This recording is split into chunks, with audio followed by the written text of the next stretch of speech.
seimbang. Bangsaku sehat berprestasi.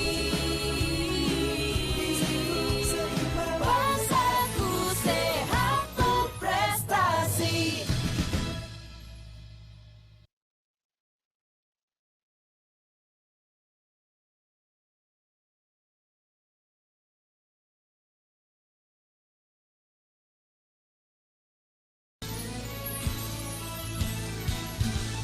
Yo ayo kita makan yang beragam, membiasakan perilaku hidup sehat, rajin berolahraga, jaga berat badan, itulah 4 pilar gizi seimbang. Bangsaku sehat berprestasi. Tahukah kamu, kekurangan gizi itu tak baik, tak baik. Tubuh kita mudah terserang berbagai macam penyakit. Protein, karbohidrat, vitamin, mineral, lengkapi gizi keluarga kita. Jagalah lingkungan bersih, aman dan sehat untuk kita semua. Yo ayo kita makan yang beragam, membiasakan perilaku hidup sehat, rajin berolahraga, jaga berat badan, itulah 4 pilar gizi seimbang. Bangsaku sehat berprestasi. Yo ayo kita makan yang beragam, membiasakan perilaku hidup sehat, rajin berolahraga, jaga berat badan, itulah 4 pilar gizi seimbang. Bangsaku sehat berprestasi. Bangsaku sehat berprestasi.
Oke, baik. Assalamualaikum warahmatullahi wabarakatuh. Untuk teman-teman yang sudah bergabung, terima kasih kami ucapkan kepada kalian karena telah menyempatkan waktunya untuk bergabung pada acara webinar kami.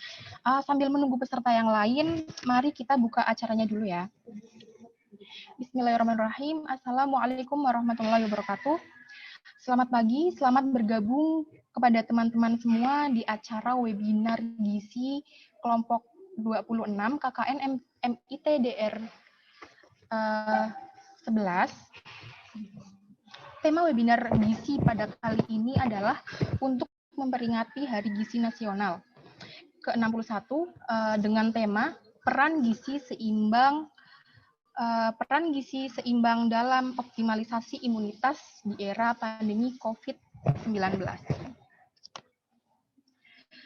Sebelumnya, perkenalkan, nama saya Dewi Priswanti. Saya di sini bertugas sebagai MC sekaligus yang akan memoderatori acara pada pagi hari ini. Ya, oke. Kemudian untuk acara yang selanjutnya, ya, langsung saja.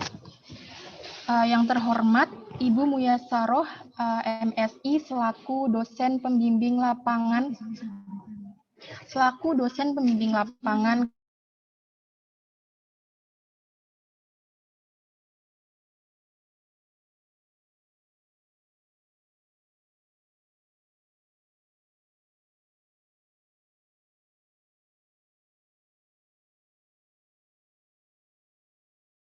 kami hormati. Terima kasih sudah bergabung dalam acara webinar pada pagi hari ini. Kemudian sebelum acara dimulai, perkenalkan saya membacakan susunan acara pada pagi hari ini.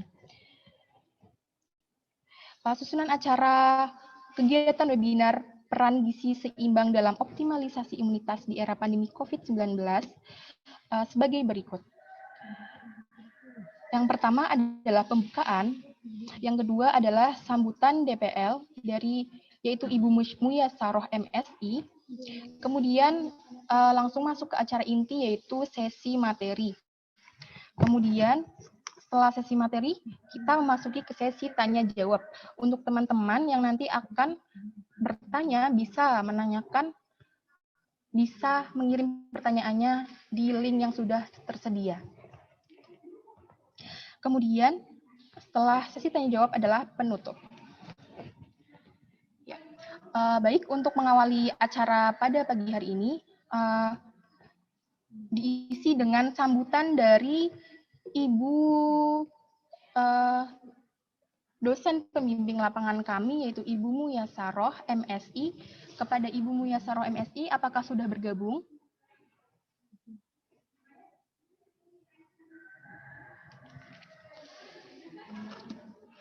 Halo, selamat pagi Ibu Muyasaroh.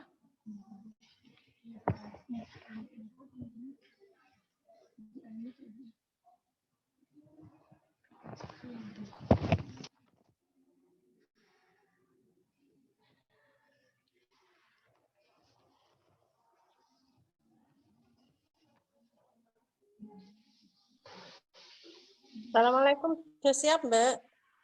Oh Ibu, waktu dan tempat kami persilahkan Ibu.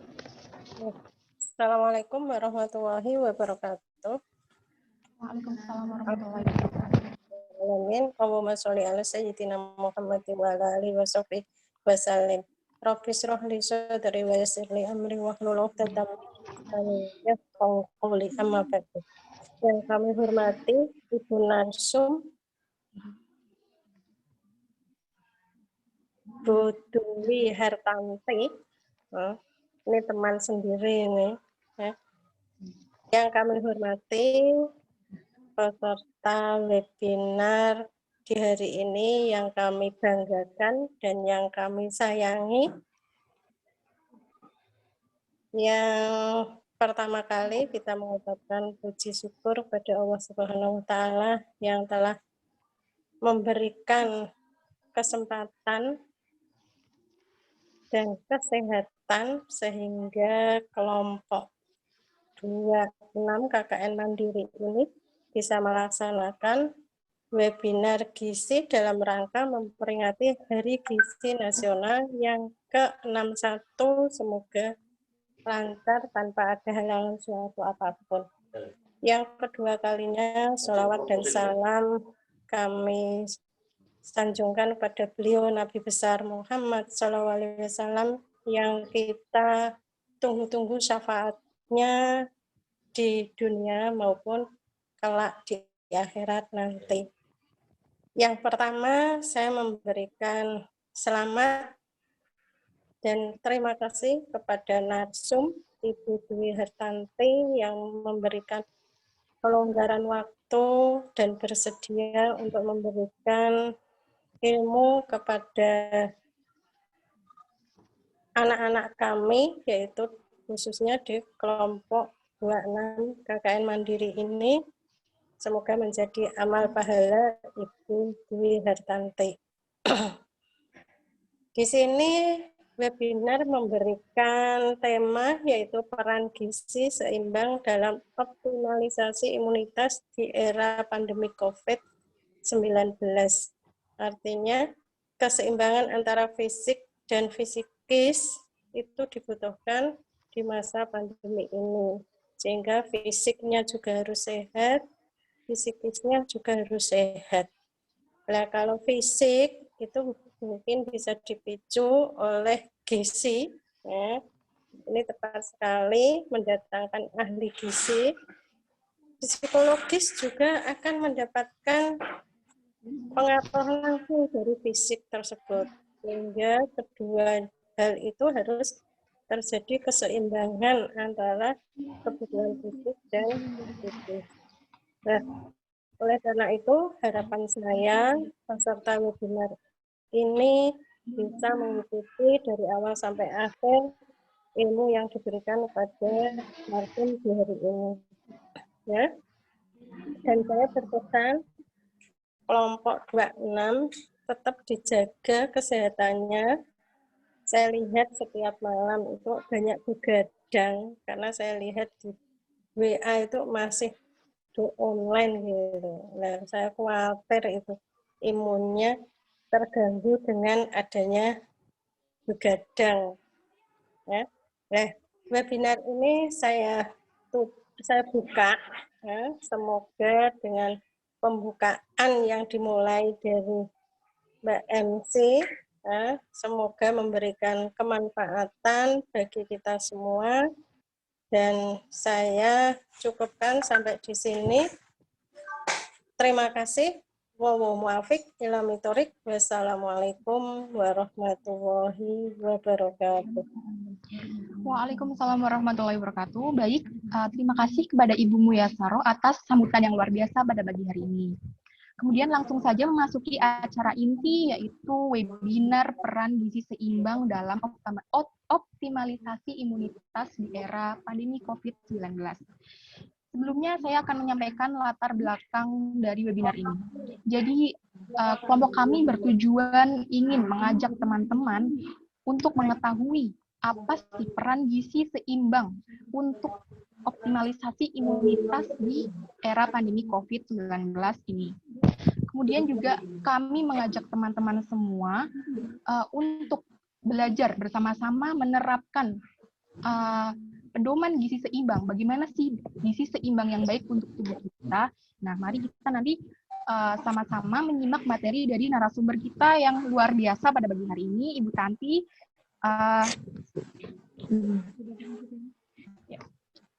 Kemudian langsung saja sebelum Ibu Tanti akan menyampaikan materinya, perkenankan saya untuk membacakan CV dari beliau. Baik, CV dari narasumber kita pada pagi hari ini sebagai berikut. Nama lengkap Ibu Dwi Hartanti, SGZ MGC, tempat tanggal lahir Semarang 6 Oktober, alamat Wologito Semarang, nomor telepon 087731144707.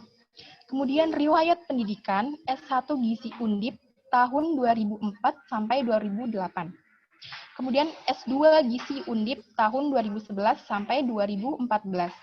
Kemudian pengalaman pekerjaan, yaitu dosen prodi gizi Stikes Ngudi Waluyo 2009 sampai 2011. Kemudian Direktur Utama Aura Citra Kosmetik 2012 sampai sekarang. Kemudian CEO CV Surya Aura Citra tahun 2015 sampai sekarang. Kemudian dosen prodi gizi Fakultas Psikologi dan Kesehatan UIN Wali Songo Semarang tahun 2016 sampai sekarang. Kemudian yang selanjutnya, Ibu Tanti juga merupakan nutrisionis konsultan pada Wali Songo Health and Professional Development Center atau WHPDC 2017 sampai sekarang. Ibu Tanti juga merupakan sekretaris prodi gizi Fakultas Psikologi dan Kesehatan UIN Wali Songo Semarang pada tahun 2019 sampai sekarang. Dan juga Ibu Tanti juga merupakan konten kreator I Am Nutritionist di YouTube channel 2019 sampai sekarang. Subscribe channel beliau ya kalau ada kesempatan. Ya, baik, langsung saja kita memasuki acara webinar kita. Untuk kepada narasumber kita yang luar biasa pada pagi hari ini, kami persilahkan waktu dan ruang virtual kepada Bu Tanti untuk menyampaikan materinya.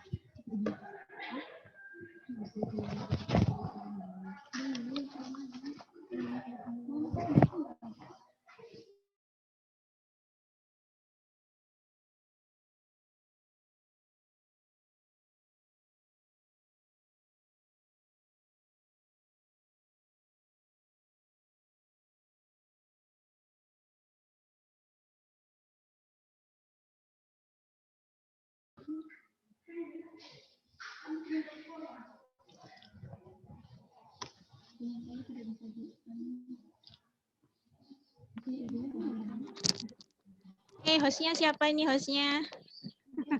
Ya, sudah Bu. Oke, terima kasih. Ada kendala teknis ya, tadi host tidak mengizinkan saya untuk meng-unmute Zoom saya. Baik. Ya, mohon maaf Bu. Terima kasih Mbak MC. Selamat pagi semuanya. Kepada yang terhormat, saya ucapkan Assalamualaikum warahmatullahi wabarakatuh. Kepada yang terhormat Ibu DPL yang sangat luar biasa, Bu Muya Saroh.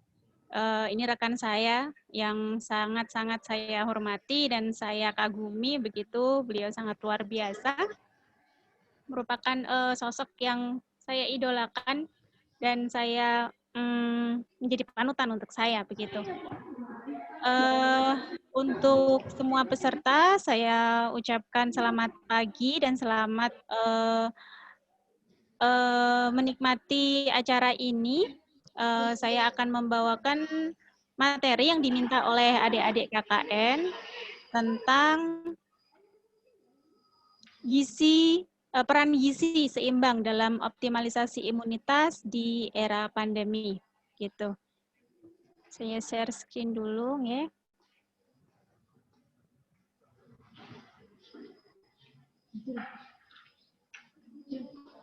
Baik, terlihat ya Mbak Dewi di layar? Ya, terlihat Ibu. Baik, ya ini merupakan tema yang diminta oleh adik-adik KKN untuk seminar pada pagi hari ini, yaitu peran gizi seimbang dalam optimalisasi imunitas di era pandemi COVID-19. Ya, kita semuanya merasakan bahwa satu tahun ini ya, kita dihadapkan oleh sebuah kondisi pandemi kesehatan yang sebelumnya belum pernah kita rasakan, begitu ya. Terakhir pandemi itu pandemi influenza, flu Spanyol tahun 1900-an ya, itu mungkin kita belum lahir.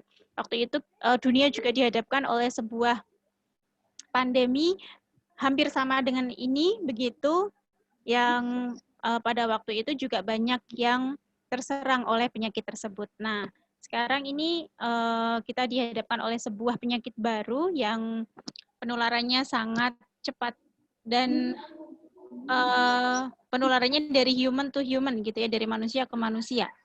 Nah, penyakit ini adalah penyakit COVID-19 adalah penyakit infeksi, begitu, di mana penyakit infeksi itu pertahanan yang bisa melumpuhkan penyakit tersebut adalah imunitas kita sendiri.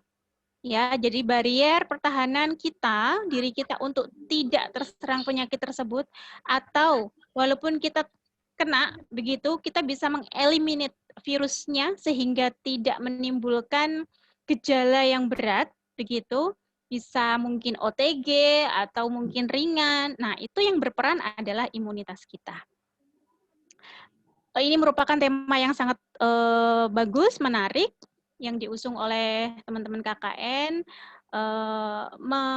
Mereka ingin menampilkan bahwa ternyata gizi yang kita asup dari makanan kita itu sangat berperan krusial untuk meningkatkan imunitas kita di kondisi pandemi seperti sekarang ini. Nah, mereka mengangkat sebuah tema gizi seimbang. Ya, apa sih hubungannya antara gizi seimbang yang kita asup dengan optimalisasi imunitas? Sebelum kita masuk ke hubungannya seperti apa, mungkin kita bisa kenalan dulu apa itu gizi seimbang gitu ya. Mungkin sering baca atau mungkin sering dengar dari televisi begitu. Kita harus mengasup gizi seimbang ya untuk supaya imunitas baik, supaya status gizi kita baik. Nah, apa sih sebetulnya gizi seimbang? Gizi seimbang itu yang seperti apa gitu. Nah, mungkin di sini ada dari mahasiswa gizi, kalau mungkin dari mahasiswa gizi udah sedikit banyak tahu ya gizi seimbang seperti apa, bagaimana mengaplikasikannya begitu. Nah, mungkin yang bukan mahasiswa gizi atau mungkin masyarakat umum begitu, nah gizi seimbang itu yang kayak gimana begitu ya.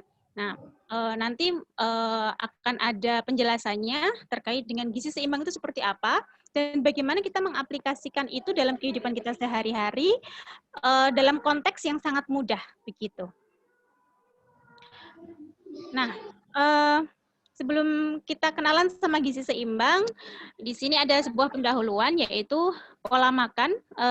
Yaitu pola makan adalah perilaku paling penting yang dapat mempengaruhi keadaan atau status gizi seseorang, gitu ya. Jadi status gizi kita saat ini itu dipengaruhi oleh pola makan. Pola makan itu kebiasaan makan kita sehari-hari. Nah, kita bisa flashback nih, kebiasaan makan itu sudah betul, sudah sesuai, sudah menganut gizi seimbang atau belum, begitu ya. Itu pola makan kita ya. Pola makan adalah suatu kebiasaan seseorang dalam konsumsi makanan yang menetap dalam kurun waktu tertentu, gitu ya. Pola makan itu seperti ini misal. Ada orang yang sukanya nggak sarapan begitu. Kemudian siang baru makan gitu ya, jam 12 atau mungkin jam 11 baru makan. Nanti sore nggak makan, jam 7 baru makan gitu. Jadi makan sehari cuma 2 kali. Nah, itu pola makan. Nah, apakah pola makan yang seperti itu betul apa tidak? Nah, itu yang perlu dipertanyakan ya. Karena pola makan seseorang itu sangat berpengaruh terhadap kesehatannya. Ya, dalam hal ini juga nanti ketika kesehatan itu terpengaruh dari pola makan, pasti juga akan berdampak pada imunitas gitu. Kuantitas dan kualitas makanan dan minuman yang dikonsumsi akan berpengaruh terhadap asupan gizi sehingga akan mempengaruhi status gizi ya. Jadi saling berpengaruh. Asupan itu akan mempengaruhi status gizi kita gitu. Nah, ini kita kenalan nih yuk sama gizi seimbang gitu ya. Pola makan itu mempengaruhi status gizi kita. Jadi sekarang kita dalam status gizi baik atau status gizi kurang atau status gizi lebih itu dipengaruhi oleh pola makan kebiasaan makan kita sehari-hari gitu. Nah, ternyata status gizi kita saat ini itu mempengaruhi kesehatan kita dan imunitas kita. Oh, ada pengaruhnya ya ternyata. Iya, ada pengaruhnya. Status gizi kita saat ini itu berpengaruh pada kesehatan kita saat ini, kondisi kesehatan kita saat ini, dan pada imunitas kita. Gitu. Nah, mungkin dulu teman-teman sering dengar ya yang namanya 4 sehat 5 sempurna nih. Ya, dulu ya sering dengar ada 4 sehat 5 sempurna, jargon 4 sehat 5 sempurna itu digaungkan tahun 1952. Namun sekarang kemana ya jargon itu? Ternyata 4 sehat 5 sempurna sudah diperbaharui. Ya, sudah dikemas ulang pada tahun 2003 itu menjadi yang namanya Pesan Umum Gizi Seimbang atau PUGS. Ya, PUGS ini merupakan pengembangan dari 4 sehat 5 sempurna gitu. Nah, PUGS ini ada 13 pesan. ya. Namun pada tahun 2014 diperbaharui lagi begitu ya menjadi pesan gizi seimbang atau PGS. Ya, pesan gizi seimbang itu di dalam pesan gizi seimbang itu ada poin yaitu kita harus mengasup makanan dengan gizi seimbang. Jadi sekarang 4 sehat 5 sempurna jargonnya itu sudah berganti menjadi gizi seimbang. Nah, yuk kenalan yuk apa itu gizi seimbang. Apa itu gizi seimbang? Gizi seimbang adalah susunan pangan sehari-hari ya. Jadi makanan kita sehari-hari yang mengandung zat gizi dalam jenis dan jumlah yang sesuai. Jenisnya sesuai, jumlahnya juga sesuai ya dengan kebutuhan kita. Itulah yang dinamakan gizi seimbang gitu ya. Jadi dari jenis atau kualitasnya sesuai, jumlah atau kuantitasnya sesuai dengan kebutuhan. Berarti itu merupakan gizi seimbang. Yaitu dengan memperhatikan prinsip keanekaragaman pangan, aktivitas fisik, perilaku hidup bersih, dan memantau berat badan secara teratur dalam rangka mempertahankan berat badan normal untuk mencegah masalah gizi. Nah, itu adalah arti dari gizi seimbang. Kuncinya cuma 2. Jadi jenis dan jumlahnya harus sesuai dengan kebutuhan kita. Nah, terus yang gimana ya yang sesuai dengan kebutuhan saya? Nah, itu kan suatu pertanyaan ya. Nah, ternyata untuk menerapkan gizi seimbang itu sangat mudah. Nanti di akhir slide akan saya jelaskan bagaimana cara menerapkan gizi seimbang itu untuk kita lakukan sehari-hari gitu. Nah, setelah kita tahu apa itu gizi seimbang, yuk kita kenalan dulu sama zat-zat gizi. Ya, zat-zat gizi itu ada dibagi menjadi 2 jenis ya, makronutrien dan mikronutrien. Makro berarti dibutuhkan dalam jumlah banyak ya, makro. Apa itu makronutrien? Terdiri dari 3 ya, karbohidrat, protein, dan lemak gitu ya. 3 zat ini itu menghasilkan energi yang kita gunakan untuk segala aktivitas kita, segala kebutuhan-kebutuhan tubuh dan sel-sel tubuh kita itu membutuhkan energi yang disupport dari zat gizi makro ini, yaitu karbo, protein, dan lemak. Kemudian ada juga 2 zat gizi lain yaitu vitamin dan mineral. Ini merupakan mikronutrien. Mikronutrien itu dibutuhkannya sedikit, ya sedikit gitu, namun manfaatnya sangat luar biasa dan sangat-sangat dibutuhkan. Ya, jumlah yang sedikit ini kalau nggak ada bahaya. Mikronutrien itu walaupun jumlahnya sedikit, kebutuhannya sedikit, tapi kalau nggak ada bahaya untuk tubuh kita. Akan berpengaruh pada kesehatan gitu ya. Nah, mikronutrien itu ada vitamin dan mineral. Sumber-sumber vitamin dan mineral itu ada pada sayur dan buah. Ya, sayur dan buah begitu. Jadi, kelima zat gizi ini itu semuanya sangat dibutuhkan oleh tubuh. Ya, baik untuk kebutuhan faali maupun untuk kebutuhan optimalisasi dari imunitas. Jadi semuanya memang harus terpenuhi dengan baik gitu. Kalau karbohidrat itu dari bahan pangan pokok gitu ya. Protein dan lemak bisa kita dapatkan dari lauk pauk begitu. Nah, kalau vitamin dan mineral kita dapatkan dari sayur dan buah. Nah, ini kenalan sama zat gizi gitu ya. Nah, gizi seimbang berarti yang seperti apa? Gizi seimbang berarti setiap kali makan, setiap kita mengasup setiap porsi makanan kita, misal makan pagi, makan siang, makan malam, itu semuanya harus ada. Kelima zat gizi ini harus ada. Gitu ya. 5 zat gizi ini harus ada gitu ya. Kemudian ternyata pola makan yang seimbang itu berpengaruh terhadap status gizi. Kalau setiap hari kita makan dengan porsi yang seimbang, zat gizi seimbang yang kita asup itu akan berpengaruh ke status gizi kita. Maka status gizi kita akan mengarah ke status gizi yang baik. Gitu ya, status gizi yang baik. Kalau kita mengasup makanannya kurang dari yang kita butuhkan, maka status gizi kita akan kurang. Kalau kita mengasup makanan lebih, ya, maka kita akan berada pada status gizi lebih. Ya, ini yang status gizi kurang dan status gizi lebih itu disilang. Karena apa? Karena kondisi malnutrisi itu bisa gizi kurang atau gizi lebih ternyata berdampak pada kesehatan dan imunitas kita. Gitu. Ya. Ini ya. Jadi ketika kita mengasup makanan dengan gizi seimbang, ya, antara asupan dengan kebutuhan itu sama, maka dia akan ada balance energi. Balance energi itu yang kita asup sama dengan yang kita butuhkan. Nah, dalam kondisi ini, maka tubuh kita akan memiliki status gizi yang baik.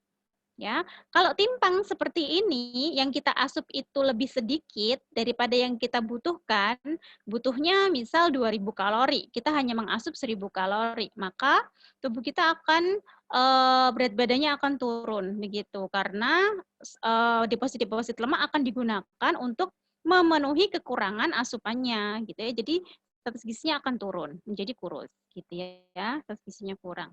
Nah, ini juga sebuah balance energi, ya, balance energi yang positif, yaitu asupannya lebih banyak dibandingkan kebutuhannya. Butuhnya cuma 2.000, ngasupnya 3.000. Nah, kelebihan asupan ini kemana? Disimpan di dalam tubuh menjadi sel-sel lemak, begitu ya, jadi obes atau kegemukan. Begitu. Nah, ternyata ada kaitannya ya, pola makan. Ya, pola makan dengan gizi seimbang atau tidak itu berhubungan dengan status gizi kita.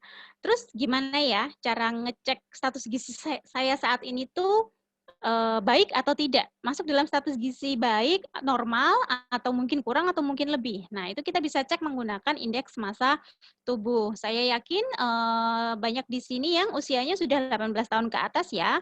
Untuk mengetahui status gizi usia 18 tahun ke atas, kita bisa menggunakan yang namanya IMT ya, indeks massa tubuh. Ini merupakan indeks sederhana dari berat badan terhadap tinggi badan ya, yang digunakan untuk mengklasifikasikan kelebihan berat badan atau obesitas dan bisa untuk melihat status gizi. Di sini rumusnya ada berat badan dalam kilogram dibagi tinggi badan kuadrat atau tinggi badan kali tinggi badan ya, namun dalam meter. Kalau mungkin ngitungnya bingung, ya bisa pakai aplikasi di Android kalian. Itu bisa download aja aplikasi ngitung IMT. Nah, itu ada tuh. Tinggal masukin aja berat badan berapa, tinggi badan berapa, nanti keluar IMT-nya berapa, dan kemudian diklasifikasikan. Ternyata status gizi normal atau baik begitu ya, itu juga memiliki IMT-nya 18,5 sampai 25. Gitu. Kalau di atas ini berarti gizi lebih. Ya, gizi lebih itu antara 25,1 sampai 27. Di atas 27 itu artinya sudah obesitas. Nah, begitupun sebaliknya, di bawah 18,5 itu kurus atau status gizi kurang atau status gizi kurang tingkat ringan itu antara 17 sampai 18,4. Nah, kalau di bawah 17 berarti status gizi kurangnya sudah berat ya atau status gizi buruk. Seperti itu. Terus kenapa dari tadi kita membahas tentang status gizi? Apa ada sih hubungan antara status gizi dengan imunitas? Ternyata ada seperti itu, ya. Ada hubungan antara status gizi dengan imunitas. Sebelum kita membahas hubungannya, mari kita ketahui dulu hal apa yang merupakan faktor pendukung imunitas di dalam tubuh kita. Ternyata faktor pertama yang berpengaruh terhadap imunitas adalah faktor asupan atau nutrisi yang kita asup. Makanan yang kita asup itu merupakan faktor pertama yang berhubungan dengan imunitas tubuh kita. Seperti itu. Nah, jika kita mengasup makanan dengan gizi seimbang, ya, tadi sudah saya jelaskan, ketika asupannya kita seimbang, maka kita akan memiliki status gizi yang baik. Nah, status gizi yang baik itu akan berdampak pada imunitas yang baik. Ya, ini merupakan hubungan atau pengaruh antara status gizi pada imunitas. Ketika kita mengasup makanan dengan jumlah dan kuantitas dan kualitas yang baik, maka tubuh kita akan mengarah pada status gizi baik. Ketika status gizi kita baik, maka kerja dari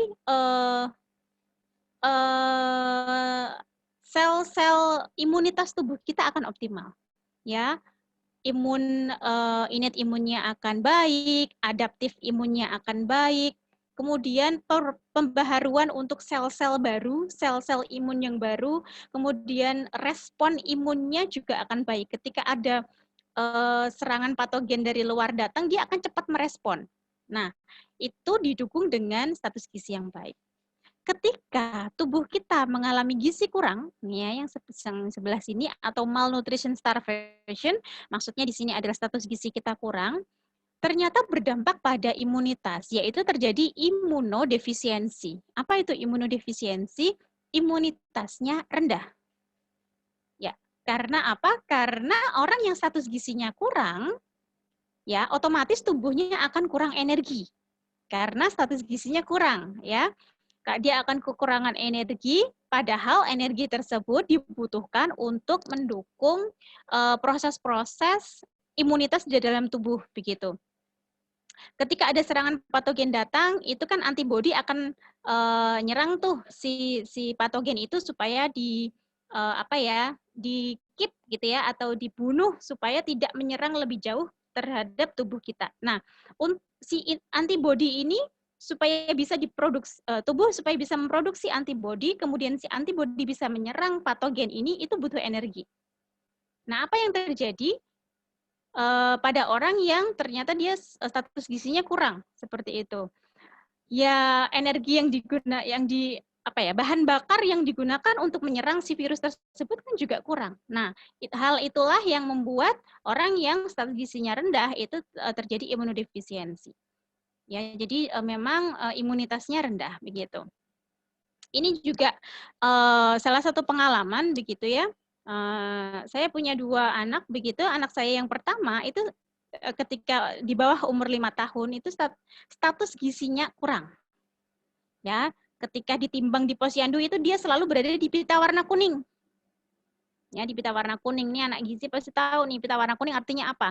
Artinya dia status gizinya kurang gitu. Anaknya ahli gizi tapi status gizinya kurang. Ya, ironi ya. Tapi memang dia nggak doyan makan gitu ya, status gizinya kurang. Nah, anak saya ini memang gampang sakit. Sebulan sekali dia pasti ada radang lah, radang tenggorokan ya. Makan permen caca dikit yang warna-warni radang. Minum es 2 teguk sakit pilek gitu ya, gampang sekali begitu ya. Ketemu sama temennya itu sakit gampang tertular gitu. Nah, anak saya yang kedua itu status gizinya cenderung baik ya ketika dilihat dari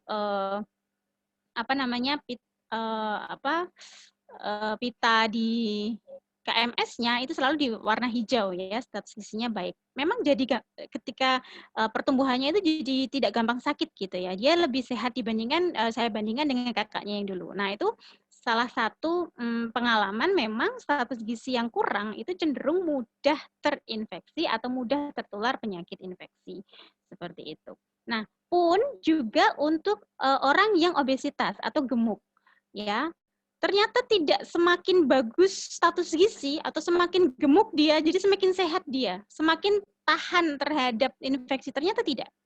Ternyata obesitas itu juga cenderung di dalam tubuh orang yang obesitas itu cenderung terjadi inflamasi.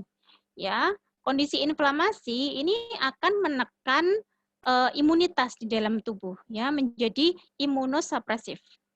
Jadi imunitasnya malah justru ditekan oleh banyaknya lemak yang ada di dalam tubuh seseorang, gitu. Ini ya, jika orang itu obes, ya akan terjadi banyak inflamasi di dalam tubuhnya, kemudian ada banyak oksidatif stres atau radikal bebas di dalam tubuhnya juga tinggi, begitu. Kemudian akan ada insulin resisten dan ada disfungsi dari imunitasnya, gitu ya.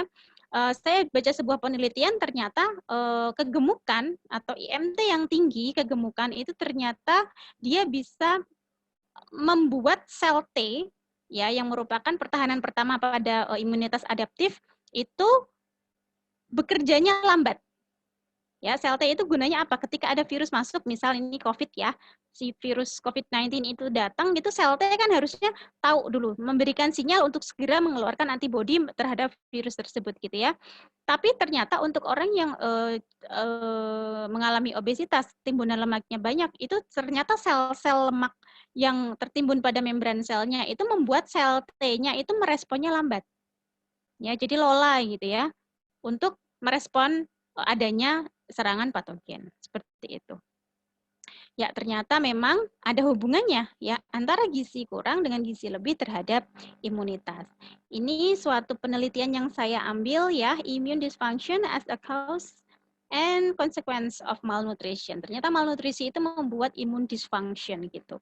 Status gizi kurang berdampak pada imunodefisiensi karena berhubungan dengan integritas membran mukosa yang baik serta berpengaruh pada imunitas bawaan.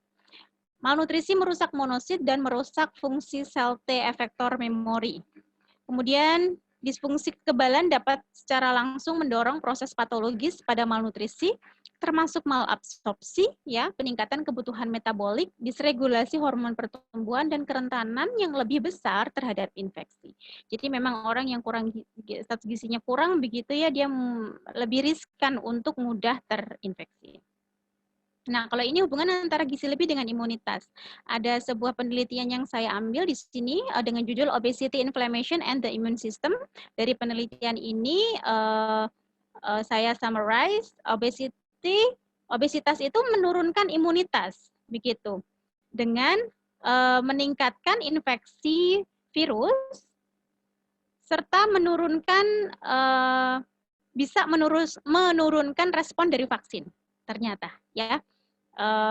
Jadi ini kan COVID kan juga ada program untuk divaksin ya, vaksin COVID begitu. Ternyata ada penelitian bahwa orang yang obes itu memang semua orang ketika divaksin akan antibodinya akan mengenal terhadap vaksin tersebut dan akan kebal terhadap, bukan kebal banget ya, maksudnya akan memiliki kekebalan begitu ya terhadap virus ini. Nah, seiring sejalan waktu, antibodi yang dihasilkan oleh vaksin ini pada orang yang obes itu antibodinya cepat sekali turun dibandingkan orang yang status gizinya baik, gitu. Ya, itu hubungan antara status gizi lebih dengan imunitas. Dalam hal ini adalah efek dari vaksin, gitu. Kemudian excess body fat atau kebanyakan lemak di dalam tubuh itu bisa membuat tubuh kesulitan untuk melawan infeksi, begitu ya, gitu ya. Jadi itu hubungan antara gizi lebih dengan imunitas. Nah, penjelasan tadi membuktikan bahwa status gizi itu berhubungan dengan imunitas. Lalu, Bu, status gizi saya saat ini itu termasuk kurang, atau mungkin ada yang status gizi saya saat ini itu masuk obes, seperti itu. Atau mungkin sudah 25 ke atas secara IMT. Apa yang harus saya lakukan ini? Padahal sekarang pandemi tidak bisa terelakkan gitu ya. Ya, berarti apa yang harus dilakukan? Yang pertama adalah kita mungkin bisa mulai dari sekarang selalu menerapkan pola makan gizi seimbang sehingga secara berangsur-angsur begitu status gizi kita akan mengarah ke status gizi baik. Nah, terus kan lama ya, maksudnya take time begitu. Takes time ya, S-nya salah. Ya, takes time begitu. Jadi untuk menuju ke arah status gizi baik itu kan juga perlu waktu ya. Mungkin 3 bulan ke depan baru mungkin ada penurunan berat badan atau peningkatan berat badan. Nah, kalau yang saat ini gimana nih? Saya takut terinfeksi karena memang tadi secara ilmiah ada hubungan antara status gizi dengan imunitas gitu. Nggak perlu takut seperti itu. Jadi selain menerapkan pola makan gizi seimbang, ternyata ada makronutrien dan mikronutrien yang bisa menunjang imunitas kita saat ini, gitu ya. Kalau tadi kan memang dari segi status gizi ya, namun dari segi zat-zat gizi ada ya zat-zat gizi yang bisa menunjang imunitas kita, begitu. Baik dari makronutrien maupun mikronutrien. Nah, tugas kita berarti mengetahui zat gizi apa saja yang menunjang imunitas, kemudian kita bisa support zat-zat gizi ini supaya bisa kita asup secara maksimal dan optimal setiap hari. Seperti itu ya. Zat gizi apa ya kira-kira? Ya, ternyata ada makronutrien yaitu protein, kemudian ada vitamin A ya, ini mikronutriennya, vitamin A, vitamin B6, B12, B9, vitamin C, vitamin D, dan zinc. Ya, ada juga selenium ya, mineral selenium itu juga sangat-sangat berpengaruh terhadap imunitas gitu. Nah, ini mungkin saya bahas satu-satu secara sekilas peran dari zat-zat gizi tersebut terhadap imunitas kita gitu ya. Protein ini yang pertama. Protein itu merupakan bahan bakar utama yang dibutuhkan oleh sistem imun untuk melawan infeksi virus. Jadi kalau tubuh seseorang kekurangan protein yang ditandai dengan kurangnya berat badan, ya biasanya orang yang berat badannya kurang itu berarti secara makronutrien berarti tubuhnya mengindikasikan kekurangan. Ya, protein merupakan salah satu makronutrien. Berarti bisa dikatakan bahwa seseorang yang berat badannya kurang itu protein di dalam tubuhnya juga tidak terpenuhi begitu. Nah, kondisi ini bisa membuat tubuh ketika melawan infeksi itu lemah seperti itu. Nah, protein bisa kita dapatkan dari mana? Protein itu bisa kita dapatkan dari golongan lauk pauk. Ketika kita mengkonsumsi makanan pasti ada lauknya ya, ada telur, ada tahu, tempe, seperti itu. Ya, ada dua golongan protein yaitu hewani dan nabati. Gitu. Nah, dalam satu hari kita harus mengasup bagaimana cara kita mencukupi kebutuhan protein kita dalam satu hari? Cukup mudah ya, yaitu dengan memastikan ketika kita dalam satu kali makan, kita kan makan 3 kali sehari ya, pagi, siang, malam gitu ya. Dalam satu kali makan, pastikan ada menu lauknya gitu ya. Sebisa mungkin ada lauk hewani dan nabati gitu setiap kali makan. Namun jika saya sukanya tahu tempe gitu ya, ya it's okay gitu, nggak apa-apa, nabati saja. Tapi diharapkan dalam sehari tetap mengasup protein yang hewani minimal 1 kali gitu ya. Kalau bisa 2-3 porsi sehari. Karena protein yang dari hewani itu memiliki bioavailability yang tinggi sehingga mudah diserap oleh tubuh kita untuk digunakan untuk menunjang imunitas itu tadi ya. Jadi porsi yang baik untuk menunjang protein kita dalam satu hari adalah lauk hewani kita asup 2-3 porsi dalam satu hari, lauk nabati 2-3 porsi dalam satu hari. Nah, jika kita mengkonsumsi ini, insya Allah nanti protein kita sudah tercukupi dalam satu hari. Gitu. Kemudian ada vitamin A. Nah, ini vitamin yang sangat-sangat berperan karena penyakit yang sedang kita hadapi ini adalah COVID. COVID itu menyerang saluran nafas, di mana saluran nafas kita itu diselimuti oleh mukosa, ya, jaringan epitel mukosa gitu ya. Epitel mukosa itu integritasnya bisa baik jika vitamin A kita baik. Ya, jika asupan vitamin A kita baik tercukupi, maka integritas mukosa tubuh kita itu baik.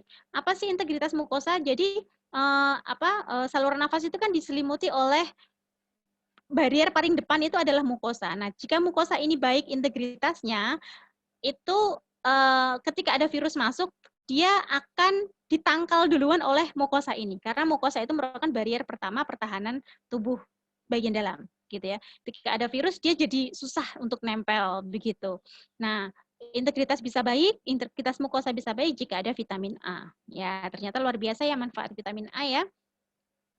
Vitamin A bisa kita dapatkan dari mana? Dari makanan dan sayur dan buah yang berwarna merah jingga ya, ada tomat, ada pepaya, labu kuning dan berwarna hijau tua. Gitu. Itu vitamin A-nya banyak sekali ya. Vitamin A kebutuhannya adalah laki-laki 650, RE perempuan 600. Ya, ini saya kutip ada beberapa bahan makanan ya, misalnya bayam itu dalam 100 gram bayam itu mengandung 1000 RE. Jadi ketika kita makan 100 gram bayam, itu kita sudah memenuhi asupan vitamin A kita dalam satu hari. Begitu juga wortel, ya. Ternyata wortel itu 100 gramnya mengandung 2000 RE. Gitu ya. Ternyata sayur dan buah itu banyak mengandung vitamin seperti itu yang bisa menunjang imunitas kita. Kemudian di sini ada vitamin B. Vitamin B ya ada B6, B12 dan B9 yang itu memang memiliki peran terhadap imunitas ya. Vitamin-vitamin ini bisa kita dapatkan dari ikan, kacang-kacangan, kedelai, kemudian hasil laut ya keju, telur seperti itu. Kemudian kalau yang folat bisa kita dapatkan dari sayuran hijau seperti itu ya. Nah, ini ya vitamin C. Ini merupakan vitamin yang terkenal ya. Ketika kita flu, minum deh vitamin C gitu ya. Bener nggak sih kalau kita ingin meningkatkan imunitas atau sakit flu gitu, dibanyakin vitamin C-nya, bener nggak? Ternyata betul. Banyak penelitian yang saya baca terkait dengan penanganan COVID ini, ternyata vitamin C itu membantu untuk, jadi kemarin ada mungkin 3 penelitian yang saya baca di luar negeri, itu untuk orang yang sakit COVID begitu dalam dengan gejala yang berat, sedang sampai berat, itu diberi vitamin C dosis tinggi ya, tapi ini dalam pengawasan dokter ya, karena penyakitnya sudah sedang sampai berat, begitu diberikan dosis tinggi antara 2.000 mg sampai 4.000 mg, ternyata menunjukkan perbaikan gejala seperti itu dan menurunkan angka kematian. Gitu ya. Ternyata vitamin C itu memang berhubungan dengan perbaikan dari sel-sel imunitas untuk melawan, dan vitamin C ini memiliki efek antivirus gitu. Efek antivirusnya seperti apa ya? Melalui mekanisme imunitas begitu. Nah, berapa vitamin C yang harus kita asup? Sebetulnya dari angka kecukupan gizi tahun 2019, kebutuhan vitamin C kita itu hanya ini. Nih lihat nih, 90 untuk cowok dan 75 mg untuk cewek. Namun karena kondisinya pandemi seperti ini, kita butuh angka yang agak lebih tinggi. Karena imunitas kita harus stay strong gitu ya, harus alert terus gitu ya. Nah, direkomendasikan asupan harian kita itu bisa 200 mg dalam satu hari. Ya, mungkin kita sering dengar ada suplemen begitu ya, minuman yang segini warnanya kuning gitu ya. Tit, vitamin C gitu ya. Saya agak sensor gitu. Itu 1.000 ya, 1.000. Ya, minum sesekali nggak apa-apa, 1.000, namun kalau tiap hari 1.000 untuk kita yang sehat seperti ini, setiap hari 1.000 bukannya tidak direkomendasikan ya, tapi mungkin itu too much gitu ya. Kita bisa konsumsi antara 200 mg seperti itu untuk meningkatkan imunitas itu untuk kita kondisi yang sehat. Tapi kalau sudah sakit, ya misal kita flu nih, bukan COVID ya, mungkin flu biasa gitu, kita bisa tingkatkan lagi menjadi 500 sampai 1.000 seharinya. Tapi kalau kondisi kita sehat gitu ya, itu bisa mungkin 200 sampai 500 ya. Nggak usah pakai suplemen, kita bisa mengasup vitamin C ini dari makanan ternyata. Ya, nih ya, makanan-makanan itu dari sayur dan buah itu ternyata banyak vitamin C-nya. Nih, coba dilihat. Ini agak tertumpuk ya, maaf ya. Kita lihat dari daun singkong. Daun singkong merupakan sayur yang tinggi vitamin C-nya. Dalam 1.000 daun singkong, dalam 100 mg daun singkong itu vitamin C-nya sudah 275. Ya, kalau kita makan nasi Padang, ya itu ada daun singkongnya ya. Ya, minta aja dibanyakin. Mas, daun singkongnya dibanyakin, nasinya dikit aja gitu. Berani nggak seperti itu kira-kira? Nasinya ditambah, Mas, daun singkongnya dikitin ya. Kayak jangan gitu ya. Jadi daun singkongnya ternyata vitamin C-nya banyak dan seratnya tinggi. Seperti itu. Manfaatnya luar biasa. Bagaimana kita mentakar 100 mg daun singkong? Nah, ini coba. Apakah saya harus menimbang? Ya, ternyata sayur dalam 100 gram sayur itu kita bisa takar dengan menggunakan mangkuk mie ayam yang gambarnya jago. Ya, itu separuh mangkuk sayuran tiris, separuh mangkuk itulah 100 gram. Gitu. Ya, jadi separuh mangkuk daun singkong itu sudah mencukupi kebutuhan kita untuk bisa meningkatkan imunitas kita secara optimal. Memenuhi vitamin C kita untuk meningkatkan imunitas. Seperti itu. Kemudian ada pepaya di sini. 100 gram pepaya ada 78 mg, 100 gram mangga ada 65 mg, 100 gram jeruk ada 27. Ternyata jeruk dibandingkan pepaya dan mangga lebih rendah ya kandungan vitamin C-nya gitu. Jadi mungkin kita bisa pilih pepaya, mangga, kiwi, ya itu vitamin C-nya tinggi seperti itu. Kemudian ada vitamin E, ya vitamin E juga dari uji klinis bisa meningkatkan mengurangi resiko dari infeksi saluran nafas gitu ya. Jadi vitamin E mungkin juga kita butuhkan di sini ya. Vitamin E itu didapatkan dari alpukat, kacang-kacangan, gandum, wijen, mentega seperti itu. Kemudian ada vitamin D. Nah, ini juga nih vitamin yang sering kita dengar kita harus DD gitu ya, berjemur untuk terhindar dari COVID. Ternyata betul ya. Ketika kita DD, bahasa Indonesianya berjemur begitu ya, kita akan kena sinar matahari. Nah, sinar matahari ini akan membuat vitamin D yang disintesis di kulit tubuh kita akan menjadi aktif. Jadi bukan sinar matahari mengandung vitamin D, bukan. Namun sinar matahari itu merupakan komponen yang bisa mengaktifkan vitamin D yang tersintesis di kulit. Nah, kulit tubuh kita ternyata ada tuh sintesis vitamin D. Nah, itu bisa diaktifkan dengan sinar matahari. Jadi berjemur 15 sampai 30 menit pagi hari sebelum jam 10 itu mengaktifkan vitamin D.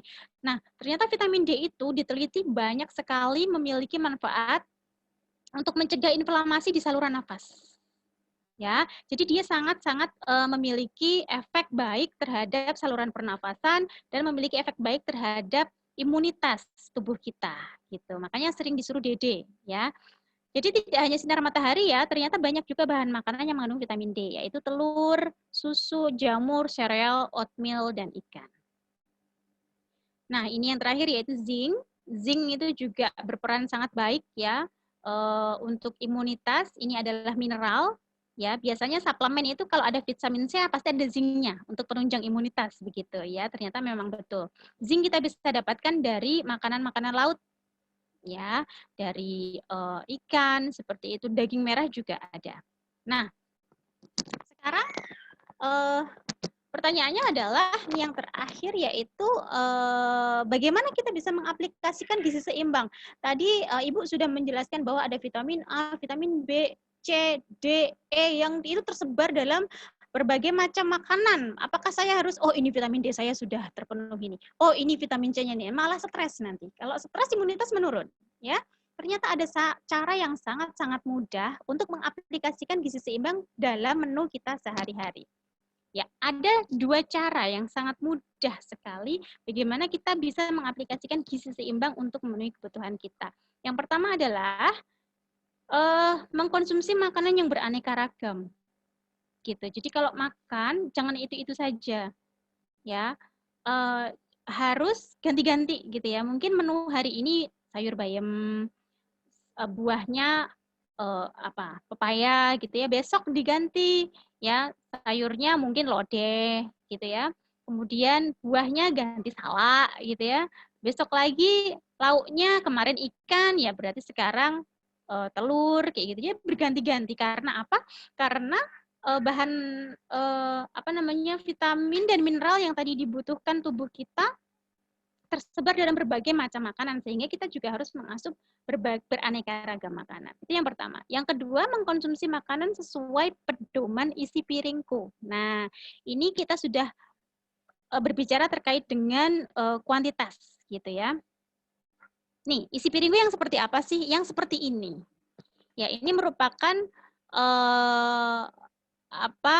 standar dari Kemenkes, standar gizi seimbang ya dari Kemenkes yang bisa kita aplikasikan dalam kehidupan kita, dalam pola makan kita sehari-hari. Jadi mulai sekarang ketika kita makan pagi, siang atau malam, pastikan ya pemilihan jenis makanannya itu kayak gini. Pastikan ada makanan pokoknya, pastikan ada lauknya ya, kalau bisa lauknya hewani nabati. Kalau mungkin salah satu juga nggak apa-apa. Kemudian pastikan ada sayurnya dan pastikan ada buahnya. Itu dari segi jenis. Jadi setiap kali makan itu nggak hanya nasi sama mie instan aja. Ya itu berarti bukan gizi seimbang. Atau makan nasi soto saja. Nggak ada sayurnya ya soto ya. Paling cuman taburan hijau-hijau di atas. Itu bukan sayur namanya ya. Itu hanya sekedar pemanis atau garnish seperti itu. Berarti itu bukan gizi seimbang. Terus kemudian itu pagi, siang, malam kita harus mengasup dengan jenis yang seperti ini gitu. Itu dari segi jenisnya. Nah, kemudian dari segi jumlahnya, coba kita lihat potret ini ya. Piring ini dibagi menjadi dua nih, dari garis ini, garis tengah ini ya. Nah, sebelah kiri 2/3-nya itu adalah nasi. Sepertiganya adalah lauknya. Kemudian separuh piring yang sebelah kanan, 2/3-nya adalah sayur, sepertiganya adalah buah. Gitu ya. Ini Bu memang begini ya Bu, anak gizi kalau makan buahnya taruh di piring sama nasinya. Enggak, ini cuman gambaran saja ya. Gambaran saja gitu ya, supaya kita bisa, jadi nanti ini papayanya bisa disingkirin dulu, nanti kita makan ininya aja gitu ya. Jadi dalam satu kali makan ini dari segi porsi, supaya kita nggak usah nimbang, kita nggak usah bingung-bingung bagaimana dari segi jumlah. Nah, mengikuti ini saja itu berarti kita sudah menerapkan gizi seimbang untuk asupan kita sehari-hari. Begitu ya. Nah, kalau kebiasaan makan kita separuh sendiri adalah nasi, kemudian separuhnya lagi lauk, kemudian sayurnya hanya nyempil dikit di sini, berarti kita belum menerapkan gizi seimbang. Jadi mulai sekarang kalau kita makan itu di porsi kayak gini. Jadi porsi nasi dan porsi sayur sama besar. Coba kita flashback pola makan kita. Porsi nasi sama porsi sayur sama nggak? Pasti saya jamin lebih sedikit sayurnya. Ya, nasinya lebih banyak. Ya, kayak gitu ya. Jadi kenapa ya? Kenapa di sini sayur dan buah itu ditekankan? Karena tadi kita sudah belajar banyak zat gizi yang menunjang imunitas, yaitu vitamin dan mineral. Banyak vitamin dan mineral yang menunjang imunitas. Nah, vitamin dan mineral itu sumbernya dari mana? Dari buah dan sayur ternyata. Ya, jadi kita perbanyak buah dan sayur untuk bisa menunjang itu semua. Ya, jadi setiap kali makan porsinya kayak gini, seperti itu. Nah, ini juga nih. Nasinya boleh tuh diganti sama singkong, nasinya boleh tuh diganti sama kentang, ya. Jadi makan itu nggak harus selalu nasi. Bisa mie, ya. Tadi udah makan mie, bilang belum makan, seperti itu. Nah, itu juga padahal sudah makan. Lah mie tadi apa? Nyemil. Ya, padahal mie itu juga salah satu makanan pokok gitu ya. Nah, ini prinsip gizi seimbang. Ya, ini kiat-kiat ya untuk mengonsumsi makanan sehat. Ya, selain kita menerapkan gizi seimbang sesuai dengan isi piringku tadi, ya, yang ini merupakan kiat-kiat untuk mengonsumsi makanan sehat. Ya, yang pertama, pilih jenis makanan sehat dalam konsumsi harian. Selalu mengkonsumsi fresh food dan kurangi konsumsi makanan cepat saji. Makanan cepat sajinya seperti apa? Ya, yang penyajikannya cepat, namun kandungannya tidak lengkap. Misal apa? Misal nasi goreng. Nasi goreng yang lalapannya dikit. Ya, itu kan karena apa? Karena sayurannya kurang, tidak memenuhi gizi seimbang tadi. Ya, kalau seandainya nasi goreng beli separuh aja, lalapannya dibanyakin. Berani nggak ya kira-kira pesan yang kayak gitu? Nah, itu baru gizi seimbang. Boleh tuh, yang seperti itu boleh. Gitu ya. Atau mungkin pesan di chicken fried chicken gitu ya. Itu kan nasi sama ayam doang. Mana sayurnya? Nggak ada. Nah, itu merupakan makanan cepat saji yang kurang baik. Tidak semua makanan cepat saji itu kurang baik. Misal pecel. Lontong pecel. Itu kan cepat saji ya. Bu, beli pecel itu 5 menit udah datang tuh si pecel. Ya, itu makanan cepat saji, tapi itu sehat karena sayurnya tetap ada, makanan pokoknya lontongnya ada, kemudian ada mendoannya, itu kan lauk gitu ya. Nah, itu yang sehat tuh kayak gitu. Ya, jadi tetap kita menjaga pola yang isi piringku tadi dalam setiap kali kita makan. Kemudian kurangi konsumsi makanan yang diawetkan. Ya, selalu pilih makanan yang dengan higienitas baik. Nah, ini yang nomor 5 ini yang sangat-sangat saya tekankan dan di keluarga saya juga saya berusaha untuk lakukan, yaitu berusaha untuk mengasup sayur 3 porsi sehari dan buah 2 porsi sehari. Jadi dalam satu hari kita harus mengasup 3 porsi sayur dan 2 porsi buah. Nah, dengan kita mengasup itu setiap hari, dijamin kebutuhan dari vitamin dan mineral penunjang imunitas itu tercukupi. Seperti itu ya. Kemudian cukup cairan juga ya 8 gelas sehari karena cairan juga menunjang metabolisme serta bila perlu bisa ditambahkan suplemen gitu ya. Namun jika kita sudah mengasup makanan gizi seimbang tadi, sayur dan buah sudah cukup ya, 3 porsi sayur, 2 porsi buah sudah cukup. Berarti tanpa suplemen pun kita tetap bisa sehat. Seperti itu. Ya. Nah, ini yang terakhir yaitu pedoman gizi seimbang. Ya, selain kita menerapkan asupan makan yang baik, yang perlu dilakukan juga adalah olahraga. Nih, karena olahraga juga sangat menunjang imunitas, bisa membuat sel-sel imun kita bekerja baik itu juga dari aktivitas fisik. Berapa lama kita harus berolahraga? Dalam satu hari itu 30 menit ya, atau bisa diakumulasikan dalam 1 minggu itu 150 menit. Seperti itu.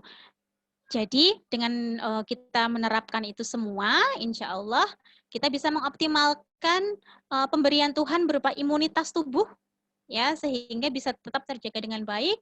Dan selain kita bisa melindungi diri kita sendiri dengan menerapkan ini semua, melindungi diri kita sendiri dari serangan penyakit, kita juga melindungi keluarga sekitar kita supaya tidak tertular dari kita. Seperti itu. Baik, terima kasih. Mungkin itu saja yang bisa saya sampaikan. Assalamualaikum warahmatullahi wabarakatuh.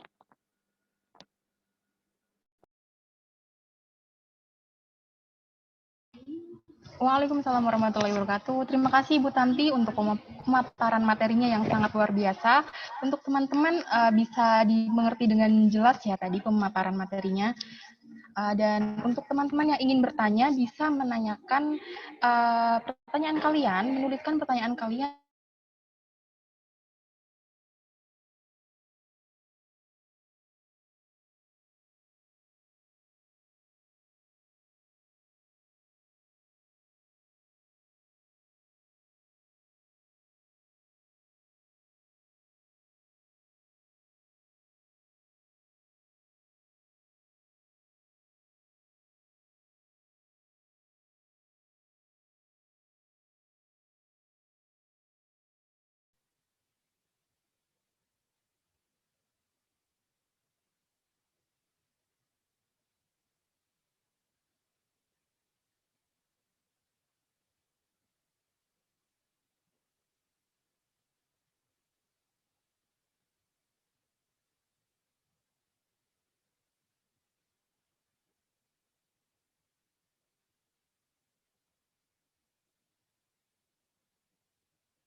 Ya, mohon maaf teman-teman, tadi ada kesalahan teknis sedikit. Ya, mari kita lanjutkan lagi. Bagi teman-teman yang ingin bertanya, bisa menuliskan pertanyaannya di link yang sudah tersedia. Kemudian sambil menunggu teman-teman bertanya, ini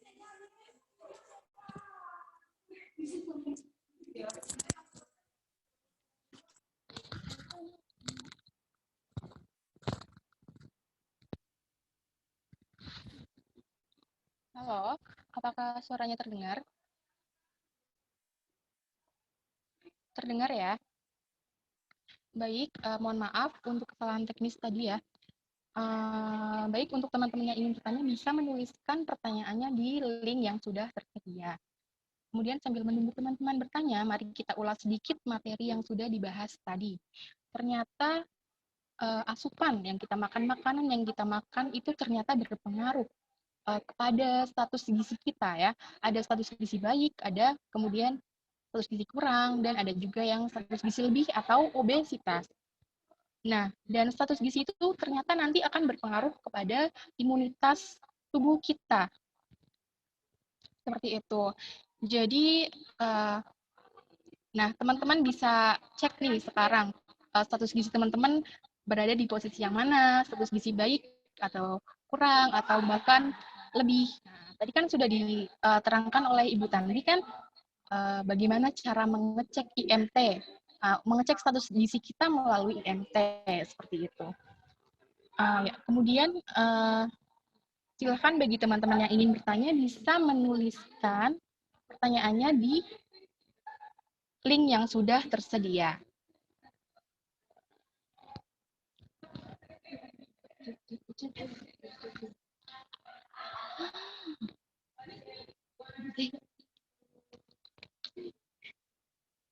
Kak, kelihatan Pak?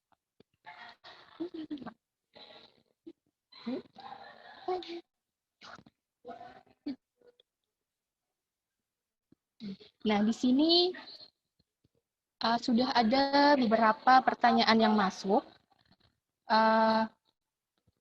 Akan saya bacakan pertanyaan yang pertama, yaitu dari Intan Sofiana, yaitu apa yang menjadi perbedaan dari konsep 4 sehat 5 sempurna dengan panduan gizi seimbang, serta apa yang melatar belakangi kampanye dari 4 sehat 5 sempurna diganti menjadi konsep gizi seimbang. Ya, seperti itu. Mungkin bisa dijawab dulu pertanyaan yang pertama kepada Ibu Tanti. Dipersilahkan.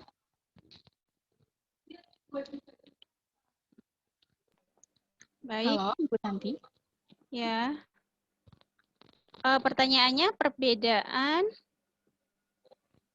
Apa yang menjadi konsep 4 sehat 5 sempurna ya dengan gizi seimbang, serta apa yang melatar belakangi kampanye 4 sehat 5 sempurna diganti menjadi konsep gizi seimbang. Terima kasih. Baik, Mbak Clarissa.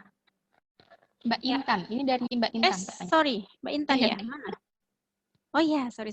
Intan. Mbak Intan ya. Mbak Intan. Jadi perbedaan antara 4 sehat 5 sempurna dengan gizi seimbang, kalau 4 sehat 5 sempurna itu kan dulu isinya adalah makanan pokok, begitu ya, ada sayur, ada buah, ada lauk. Nah, kemudian ada 4 ya, 4 sehat itu terdiri dari makanan pokok, sayur, buah, lauk, kemudian 5-nya adalah penyempurnanya adalah susu. Ya, dulu isinya itu ya, 4 sehat 5 sempurna ya. Nah, ternyata itu diperbaharui dengan gizi seimbang. Karena susu itu bukan penyempurna, gitu ya. Susu itu bisa kita alihkan dengan makanan lain.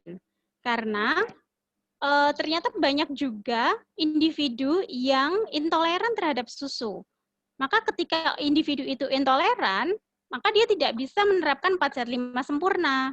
Nah, ternyata susu itu bisa kita ganti. Apa sih yang ada pada susu? Ternyata protein ya yang diunggulkan pada susu itu. Kemudian ada mineralnya yaitu kalsium, kemudian ada magnesium, ada fosfor. Ternyata kita bisa dapatkan itu tidak hanya dari susu.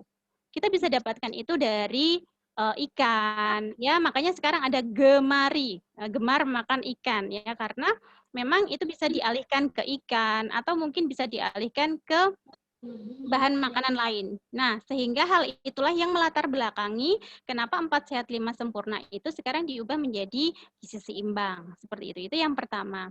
Kemudian 4 sehat 5 sempurna itu disempurnakan menjadi gizi seimbang karena untuk mewujudkan kesehatan yang optimal, kemudian untuk mewujudkan status gizi yang baik, itu tidak hanya dari makanan. Kalau 4 sehat 5 sempurna kan dia hanya fokus ke makanan. Nah, kalau yang gizi seimbang ini ada 4 pilar ya gizi seimbang. Yang pertama adalah makan beraneka ragam makanan serta memenuhi gizi seimbang tadi. Kemudian yang kedua adalah menerapkan aktivitas fisik. Ya, jadi dari segi aktivitas fisik juga digaungkan begitu di pedoman gizi seimbang, seperti itu. Kemudian pilar yang ketiga dari pedoman gizi seimbang yaitu menerapkan pola hidup bersih dan sehat. Karena kondisi ini diperlukan untuk mencegah kita dari penyakit-penyakit infeksi. Kemudian yang keempat, pilar keempat adalah selalu memantau berat badan ya, dalam hal ini memantau berat badan dan status gizi. Karena kondisi ini akan membantu kita untuk mencegah dari adanya malnutrisi, ya, sehingga 4 sehat 5 sempurna itu disempurnakan menjadi pedoman gizi seimbang yang kita tahu sekarang. Seperti itu. Terima kasih. Ya, baik, Saudari Intan, sudah jelas ya jawabannya dari pertanyaan yang diberikan. Kemudian beralih ke pertanyaan nomor 2. Itu dari Clariza Arwi Nursalma. Bagaimana cara menerapkan isi piringku pada anak yang tidak suka sayur dan buah? Baik, Bu Tanti, dipersilakan untuk menjawab pertanyaan. Baik, isi piringku kan tadi ditekankan sayur dan buah harus selalu lengkap begitu ya untuk kita konsumsi setiap hari. Nah, ini memang ada fase, yaitu fase anak-anak umumnya adalah balita yang tidak menyukai sayur dan buah gitu. Namun pada umumnya kalau buah anak itu tetap bisa konsumsi ya, karena buah itu cenderungnya manis, jadi dia tetap bisa menerima, walaupun hanya buah-buahan tertentu yang dia bisa, yang dia mau begitu ya. Kalau sayur cenderungnya kan memang hambar begitu rasanya. Nah, itu biasanya anak banyak yang nggak suka gitu. Nah, ini kita bisa siasati sebetulnya ya untuk tetap bisa memberikan sayur dan buah pada menu makanan anak gitu ya. Untuk sayur dulu nih yang pertama. Apa yang perlu kita lakukan? Pada umumnya anak itu melihat sayur utuh di dalam piringnya gitu ya. Itu dia jadi ogah untuk makan. Misal sayur bayam. Kalau orang dewasa seperti kita makan sayur bayam kan nasi diguyur sama bayam pakai kuah gitu ya, kemudian ada lauk tempe sama ikan goreng itu sudah nikmat. Tapi kalau anak biasanya lihat sayur bayam utuh atau mungkin sayur sop utuh begitu ada wortelnya itu dia nggak mau ya. Kita bisa siasati dengan membedakan piringnya. Jadi ini piring untuk sayurnya, ini piring untuk nasinya. Nah, anak itu biasanya dia mau makannya sendiri-sendiri. Nasinya dulu habis, baru sayurnya dulu dimakan. Nah, itu mungkin untuk anak yang masih mau mengkonsumsi sayur. Namun kalau untuk anak yang nggak mau betul-betul mengkonsumsi sayur, kita bisa sembunyikan sayur itu pada lauk. Ya, misal kita bisa buat tahu atau tempe rolade begitu, sayurnya misal ada wortel, ada bayam, itu bisa kita masukkan di situ, kita kukus, kemudian kita bisa gunakan untuk lauk. Sehingga si sayur itu tersembunyi, tapi tetap dia bisa asup. Seperti itu. Itu untuk mensiasati sayur untuk bisa dikonsumsi oleh anak. Nah, menilik dari usia, biasanya di bawah 5 tahun itu memang agak susah untuk mengkonsumsi sayur. Namun seiring sejalan waktu, semakin dia besar, di atas 5 tahun, dia akan mulai bisa menerima rasa dari sayur. Jadi jangan panik dulu untuk moms yang ketemu sama balitanya nggak mau makan sayur begitu, tetap kita kenalkan. Ketika kita mau menyuapi gitu ya, dikasih tahu deh ini sayur apa, ini namanya sayur ini fungsinya baik loh untuk ini. Nah, ketika dia tahu fungsinya, dia tahu manfaatnya untuk tubuhnya, mungkin itu merupakan salah satu cara untuk dia bisa mau mengkonsumsi gitu. Jika dia tidak mau ya kita bisa sembunyikan tadi, dan kita mungkin juga tetap harus sabar menunggu saat dia mulai mau menerima si sayur. Biasanya seiring sejalan umurnya mulai besar, itu dia mulai mau menerima beberapa sayur yang dia sukai. Itu yang untuk sayur. Kemudian untuk buah, biasanya kalau buah memang cenderungnya banyak yang masih mau ya menerima walaupun itu buah-buahan tertentu ya. Kita bisa pilihkan buah yang dia sukai gitu. Untuk anak biasanya ada yang nggak suka buah yang asam. Berarti kita pilihkan buah yang memang tidak akan ada rasa asamnya. Misal semangka gitu ya kan, pepaya gitu nggak mungkin ada asamnya. Kemudian kalau jeruk ya kita pilihkan yang benar-benar manis seperti itu. Kemudian kalau ada untuk anak yang bisa toleran dengan rasa asam, ya kita pilihkan sesuai dengan apa yang dia sukai, begitu. Kita support itu. Nah, misal kalau dia nggak suka sayur, kita bisa dobelkan menu buahnya. Buahnya bisa kita tambahkan begitu untuk mengganti si sayur. Nah, itu siasat yang bisa kita lakukan untuk tetap memenuhi vitamin, mineral, dan serat yang kita bisa dapatkan dari sayur dan buah untuk anak. Seperti itu. Terima kasih.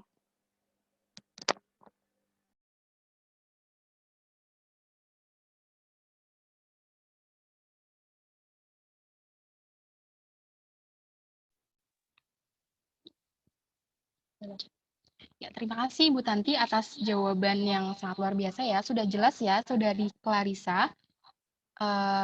Kemudian beralih ke pertanyaan nomor 3, yaitu dari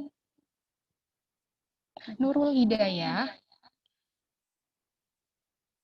Bagaimana tips agar Nurul Hidayah?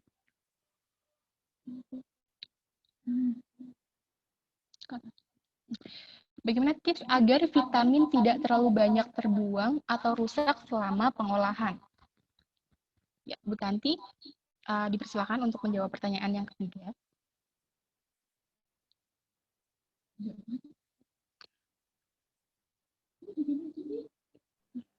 Baik. apa tadi pertanyaannya? Vitamin ya, supaya nggak rusak selama pengolahan. Baik, vitamin itu memang kita bisa dapatkan banyak pada sayur dan buah seperti itu. Kalau kita berbicara tentang pengolahan, berarti kita ke pengolahan sayur ya. Kalau buah kan pada umumnya langsung dikonsumsi atau mungkin dijus kan tanpa pengolahan pemanasan gitu. Nah, bagaimana cara mengolah sayur supaya tidak banyak vitamin yang terbuang? Itu yang pertama mungkin dari pemotongan jangan terlalu kecil motongnya, kecuali untuk produk-produk makanan masakan tertentu ya. Kalau bisa potongannya jangan terlalu kecil karena semakin kecil potongan itu juga akan menghancurkan si vitamin gitu dan mineralnya. Kemudian yang kedua ketika proses pemasakan. Ketika proses pemasakan itu yang pertama adalah ketika memasak itu ditutup pancinya. Ditutup pancinya itu meminimalkan vitamin yang menguap begitu. Kemudian memasak juga jangan terlalu overcook. Tidak terlalu overcook itu bisa mengendalikan jumlah vitamin dan mineral yang masih terkandung pada si sayuran itu. Kemudian yang ketiga, kita bisa combine asupan kita selain dengan sayuran yang dimasak dengan sayuran segar, misal lalapan. Ya karena sayuran segar itu dalam bentuk utuh, begitu misal selada, misalnya mentimun, tomat gitu ya. Ketika kita asup, kita kunyah secara mekanik dengan gigi, dia bercampur dengan saliva, itu memiliki manfaat yang lebih bagus dibandingkan dengan sayur yang dimasak. Seperti itu. Jadi kombinasikan itu untuk tetap bisa mendapatkan manfaat vitamin dan mineral pada sayur dan tidak banyak kandungannya yang hilang. Seperti itu. Terima kasih. Ya, baik. Terima kasih atas jawaban dari Ibu Tanti. Ya, karena pertanyaan yang masuk cukup banyak ya, sedangkan waktu kita sangat terbatas, maka saya akan memilih satu pertanyaan lagi, yaitu dari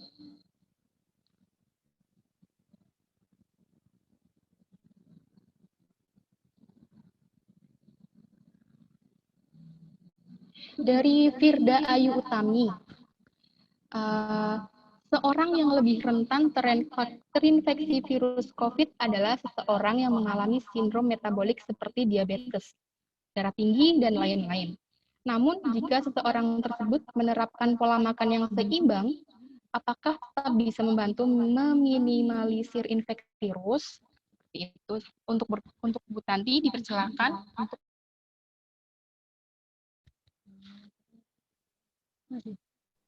Ya, oke.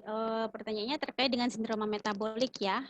Memang virus COVID-19 ini, penyakit ini lebih rentan dan efeknya akan lebih berat, begitu gejalanya akan lebih berat jika pada orang yang memiliki komorbid. Ya, dalam hal ini adalah orang yang mengalami sindroma metabolik. Apa itu sindroma metabolik? Itu adalah beberapa penyakit yang dikarenakan adanya gangguan pada metabolisme tubuh, salah satunya adalah diabetes, darah tinggi, penyakit jantung, seperti itu. Nah, kondisi penyakit itu memang secara umum bisa mempengaruhi ke imunitas. Sehingga orang yang memiliki sindroma metabolik cenderung lebih mudah ya terpapar dengan COVID begitu. Nah, apakah dengan menerapkan pola gizi seimbang ini membantu meminimalisir infeksi? Apakah tetap bisa bermanfaat? Iya, saya katakan iya. Dan untuk orang yang dengan komorbid seperti ini, misal orang yang diabetes, misal orang yang darah tinggi, itu selain gizi seimbang juga harus mengasup jenis diet yang sesuai untuk penyakitnya. Misal untuk orang yang DM harus konsumsi makanannya juga harus sesuai dengan diet DM. Ya, untuk orang yang diabetes darah tinggi ya, tekanan darahnya tinggi juga harus mengasup makanan dengan diet DASH mungkin atau dengan diet RG rendah garam seperti itu. Jadi dietnya tidak hanya gizi seimbang saja, namun ada kombinasi dengan diet sesuai dengan penyakitnya.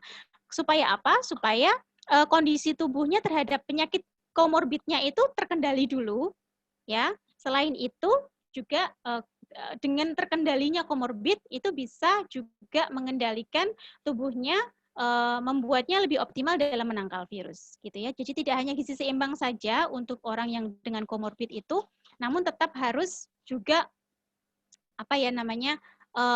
menerapkan diet sesuai dengan penyakit komorbidnya. Seperti itu. Tetap makanan berperan penting pada kelompok resiko seperti ini. Terima kasih. Iya, baik. Terima kasih Ibu Tanti atas jawabannya. Untuk Saudari Firda sudah jelas ya pemaparan dari Ibu Tanti tadi. Karena waktu sudah memasuki di penghujung acara, saya informasikan bahwa teman-teman bisa mengisi absen pada link yang sudah tersedia, dan nanti setelah submit absennya akan keluar link untuk mendapatkan sertifikat. Jadi setelah teman-teman submit absen, kemudian akan langsung keluar link sertifikat, dan kalian langsung bisa mendapatkan sertifikatnya di situ.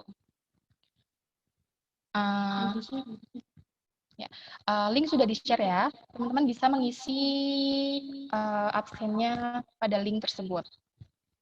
Nah, untuk para penanya tadi, akan dipilih penanya terbaik untuk mendapatkan door prize berupa ShopeePay yang nanti akan dikirim oleh panitia, dan penanya terbaik jatuh kepada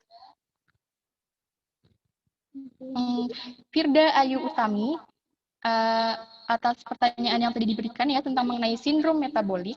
Selamat, Saudari Firda mendapatkan saldo ShopeePay yang nanti akan dikirimkan oleh panitia. Nanti Saudari Firda bisa menghubungi panitia nomor yang tertera pada pamflet. Ya, baik. Karena waktunya sudah berada di penghujung acara, mari kita simpulkan materi pada pagi hari ini. Jadi, asupan yang kita makan ternyata berpengaruh pada imun kita ya, melalui asupan yang kita makan nanti berpengaruh pada status gizi kita, yang nantinya akan berpengaruh kepada imunitas tubuh kita, seperti itu.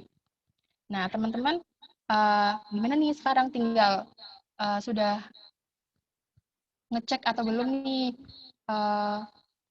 status gizinya berada di status gizi kurang, atau status gizi normal, atau status gizi lebih. Nah, nanti bisa kita perbaiki pola makan teman-teman untuk mencapai status gizi normal gitu ya. Jika teman-teman berada di status gizi yang kurang atau lebih. Jika sudah berada di status gizi normal, ya itu sudah bagus, tinggal ditingkatkan atau dipertahankan seperti itu ya. Ya, demikian acara webinar peran gizi seimbang dalam optimalisasi imunitas di era pandemi COVID-19. Saya harap teman-teman bisa mengambil manfaat dari pemaparan yang telah dijelaskan oleh Bu Tanti tadi. Sebelum saya tutup acara ini, mari kita berfoto bersama. Untuk teman-teman dimohon untuk menyalakan kameranya ya.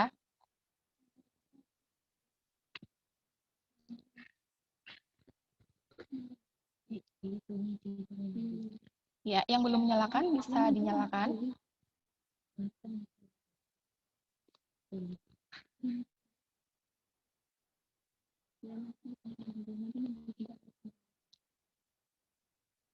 Ya, masih ditunggu ya yang lain untuk menyalakan kameranya.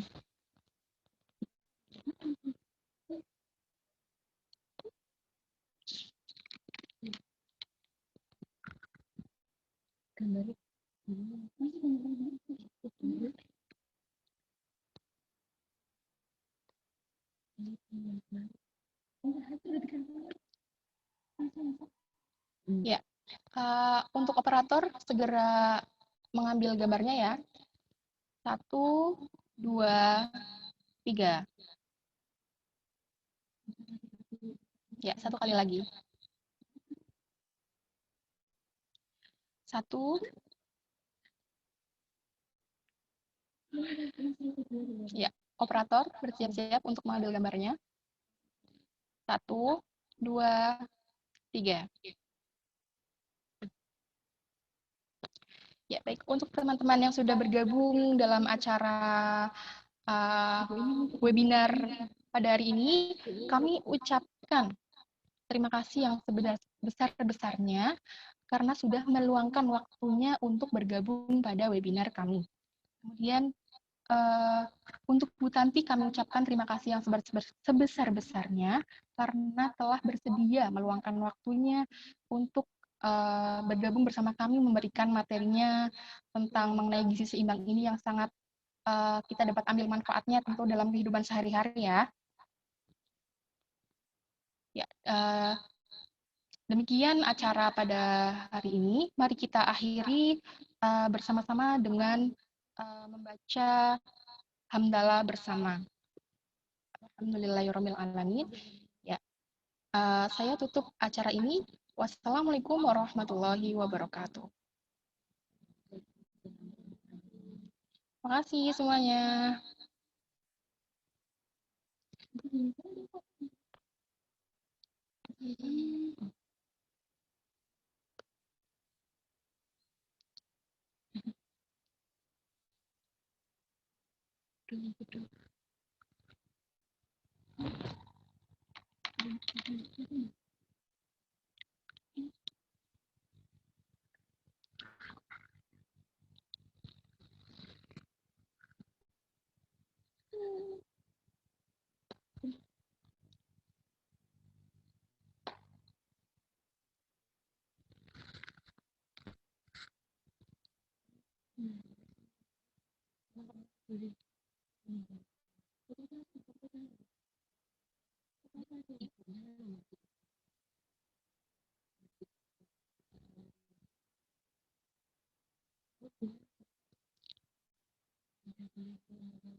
Ya, teman-teman bisa meninggalkan room Zoom-nya, dipersilakan untuk meninggalkan room Zoom-nya.